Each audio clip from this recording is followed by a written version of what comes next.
this video, I'm going to walk you through how to determine if data should be summarized. Power BI automatically determines how you might want data to be shown. This is a problem because it is not always correct. This could cause your results to be incorrect, or there may even be missing data from your report. Let's take a look at what I mean.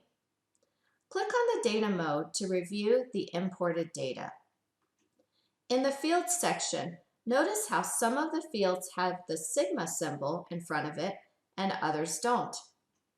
Power BI automatically defaults to summarization for all fields containing numbers. What does this mean? Let's take customer number as an example. Notice in this table, instead of showing the different customer numbers, it shows the sum or total of all customer numbers. We need the table to show each customer number separately, not in total. We can solve this problem by making sure our data has the correct properties. Make sure you are in the Data mode. If not, click on Data. Click on the field column you would like to modify. I will start by modifying job number. Then click the Modeling tab. In the Properties area, change Sum to Don't Summarize.